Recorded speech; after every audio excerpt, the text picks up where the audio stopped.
Homes for the aged are supposed to be a safe place for the vulnerable and ill. However, CTV News' exclusive investigation reveals that home is often where the hurt is. Abuse, neglect, and assaults are commonplace for senior citizens in long-term care homes, and often the government solutions don't work. Christina Howard joins us with the first in a four-part series on long-term care. Christina. Tara, about 76,000 Ontarians live in long-term care homes. That's about the population of Sarnia. Now, for most, this is the last place they'll call home, and for many, it's simply hazardous. Documents obtained by CTV reveal that in southwestern Ontario alone, there were 1,500 reported cases of neglect or abuse in less than 4 years. And as we discovered, little can be done to completely stop it. This is Ada Cuthbert on Valentine's Day, a 92-year-old woman beaten, bruised, defeated at the hands of a fellow resident. We've been told from our investigation that he had assaulted numerous people on Marion Villa side, and they just moved him around, and he finally ended up in my mother's wing, and he attacked my mother, plain and simple. Ada Cuthbert has been assaulted by other dementia patients 3 times since she moved to Mount Hope. The hospital says it takes these sorts of incidents very seriously. Patients and resident safety is the most important thing. 3 and 4 times? Come on, really? Really? But it does happen here and elsewhere. Documents obtained by CTV reveal that in southwestern Ontario alone, 1,500 cases of abuse and neglect were reported to the ministry between July 2010 and December 2013. Resulting in 172 citations for violations of the Long-Term Care Homes Act. We combed through every inspection report for every home in southwestern Ontario, literally thousands of pages, and what we found was disturbing. Resident-to-resident assaults happen often enough, especially amongst those with dementia, but abuse by staff happens frequently too. Consider Terrace Lodge, run by Elgin County. As part of an April Fool's joke, residents were subject to pranks conducted by an RN and a PSW. It doesn't sound too bad until you read what happened. Vaseline was placed on the crossbars and handles of 2 resident lifts and 2 resident door handles. A resident had jam applied to a brief that the resident was wearing. Not only were these pranks dangerous, potentially leading to fatal falls, but they were also dehumanizing. A resident was put to bed in a dirty diaper filled with jam, just to elicit a chuckle from other staff. Dave Marr, Elgin County Warden, isn't laughing. We made sure that everyone on staff was fully aware of what is and is not allowed.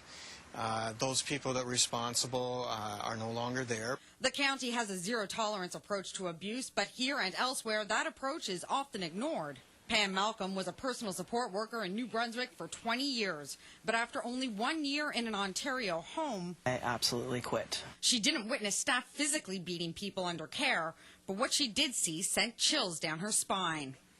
The verbal abuse to the residents that couldn't fend for themselves. She says staff would often use derogatory language with residents and taunt and tease those who depend on them for care. The woman wanted her socks off after we got her into bed, and the PSW would just totally ignore her and just listen to her scream and walk out of the room. Pam now makes her living caring for elderly in their homes, where she says she can give residents the care they deserve. Carol wishes she could afford to do the same for her mother. It's like a warehouse waiting for the dead. It's a horrible, horrible sight. Now, you're going to want to check out our website for more detailed numbers on abuse at long-term care homes. That's london.ctvnews.ca. Tomorrow, we'll go through some of the actions the government and homes have taken to reduce the risk of abuse and show you why some of those solutions just aren't working. Tara? Great work. Thanks, Christina.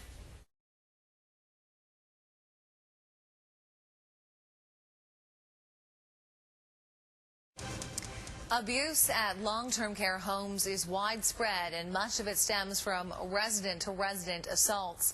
The government created a new program, Behavioral Supports Ontario, to help counter the problem. But it's a solution that isn't always working. Christina Howard joins us with the second installment in a series investigating long-term care. Christina. Tara, the government invested millions of dollars in a program that's largely been lauded by homes, staff, and families.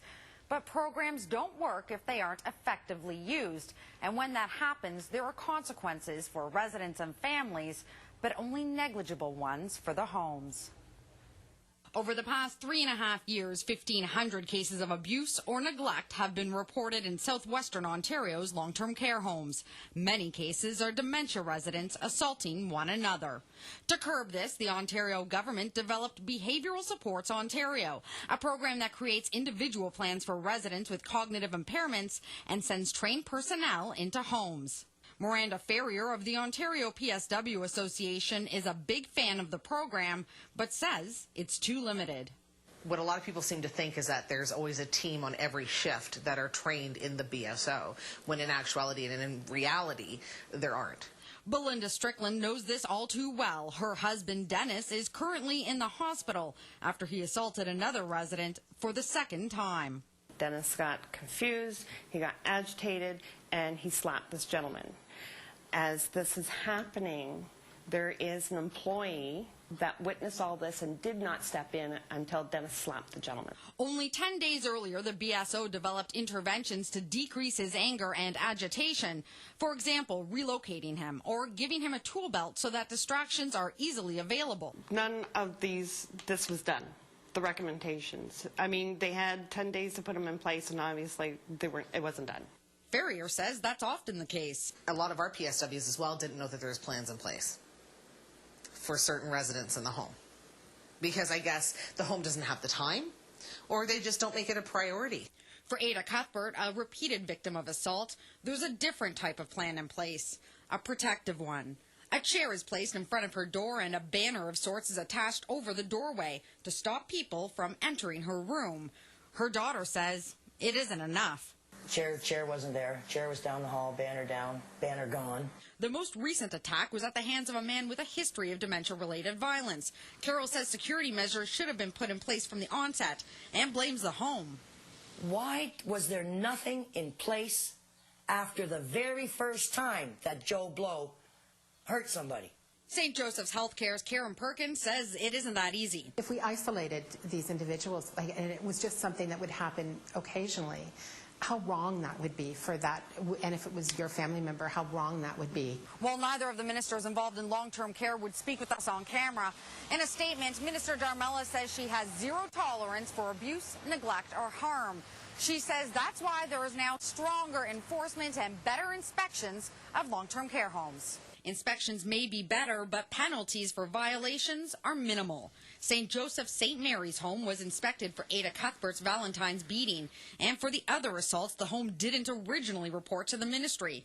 In the end, their punishment for violating several sections of the Long-Term Care Homes Act, including failing to protect a resident from abuse, was a compliance order, and the requirement they develop a plan for reporting abuse to the ministry and better protecting residents. This wasn't the first time St. Mary's was cited for these types of violations, and yet there were no fines, no real punishment. There's no excuse for people getting assaulted in long-term care. I won't eat anything you hand me that is a reason for that, because it just shouldn't be. And then when it does happen, you don't sweep it away. Ferrier says it'll get worse if homes don't fix the underlying problems. Lack of staffing, lack of knowledge, lack of communication. Now, abuse is only one of the problems homes and residents are grappling with. Tomorrow, we'll show you the issues most residents face at some point or another and how families are managing. Tara?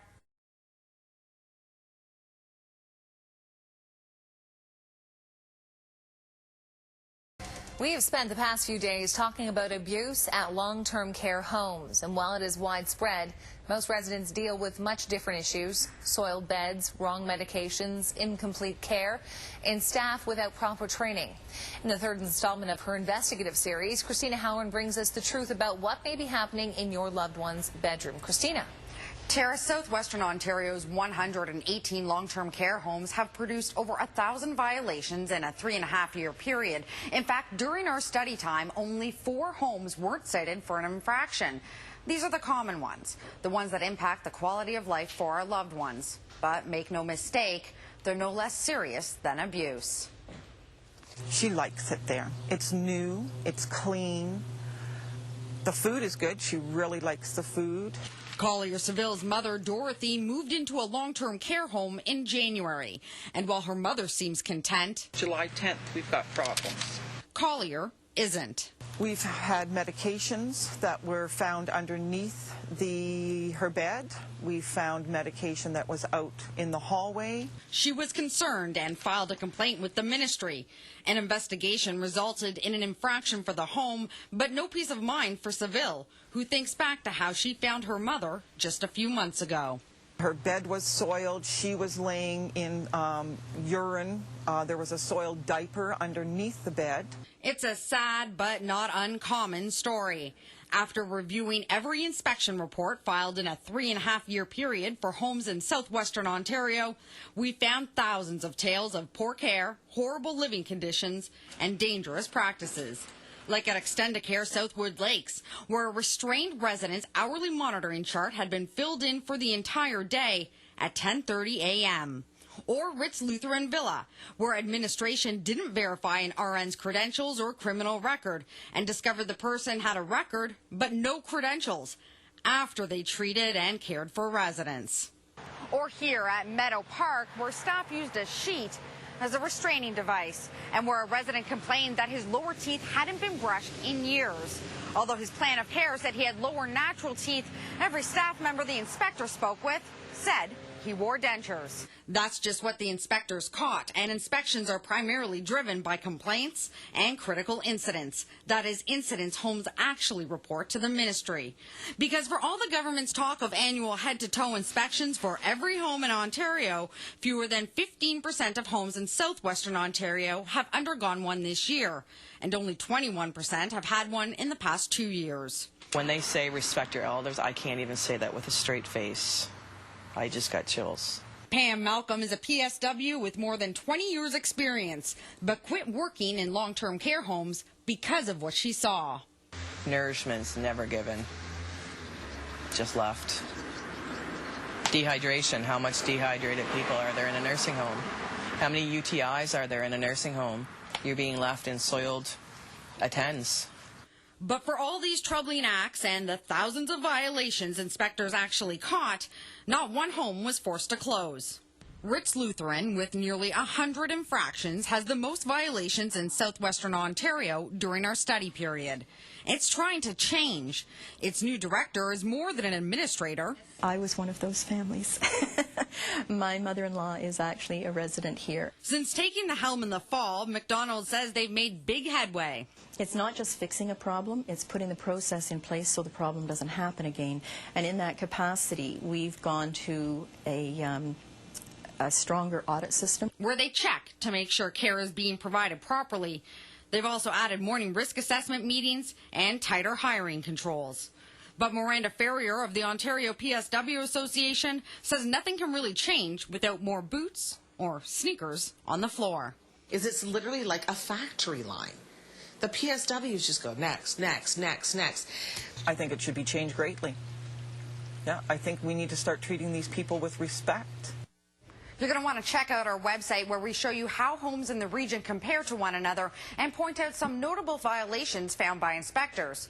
Tomorrow, we show you how to help ensure your loved ones find the right home and what stakeholders say needs to happen for every home to be that home. Tara?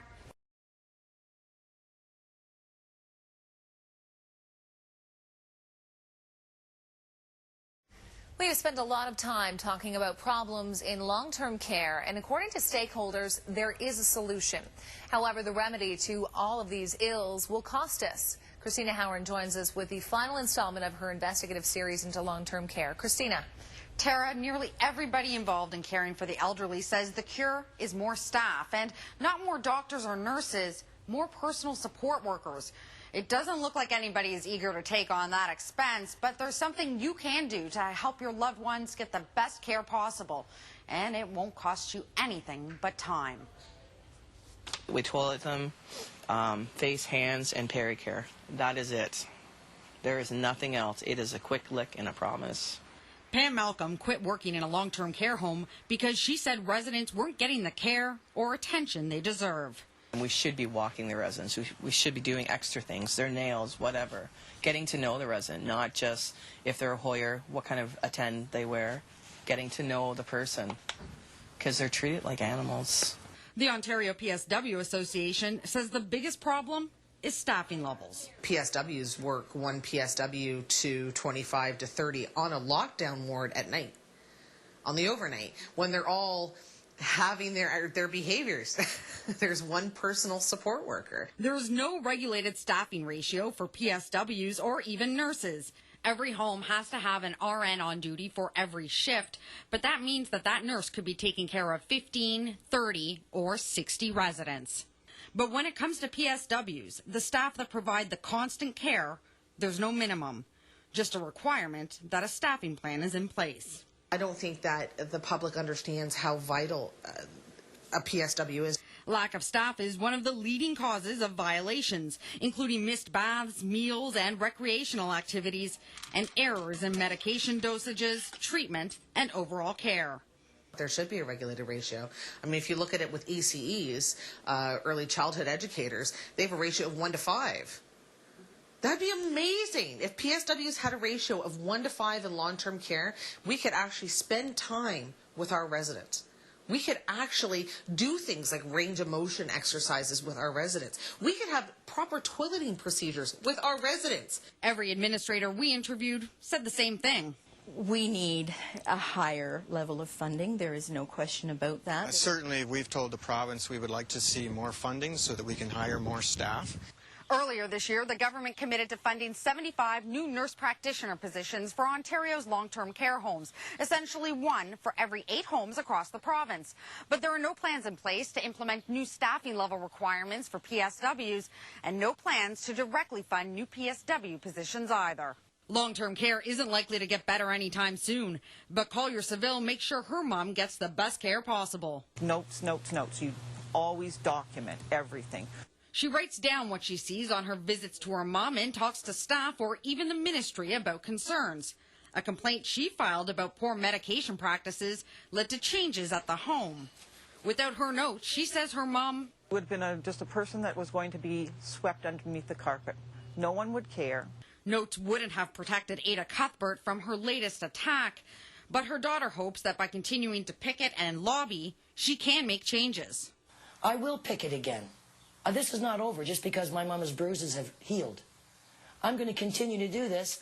I need the right people to follow me so that we can make a change in this. But without big changes in the way homes are run, many who work in the field won't go back. It's a very sad situation. I'll never go back into a nursing home again. No. Prior to choosing a facility, talk to family, staff, and residents there. But before you even walk into the home, arm yourself with knowledge. All inspection reports are publicly available on the Ministry of Health and Long-Term Care's website, so you can check to see how compliant the home has been and ask staff important questions about what they've done to fix problems. It doesn't cost you a cent, but it could end up saving you and your family a lot of heartache. Tara? Great advice. Thank you for your work on that series, Christina. Now, we have the link to the ministry's inspection reports on our website, and while you're there, don't forget our online poll asks you who you think bears responsibility for fixing the long-term care system. You can add your opinion by voting on our website at london.ctvnews.ca.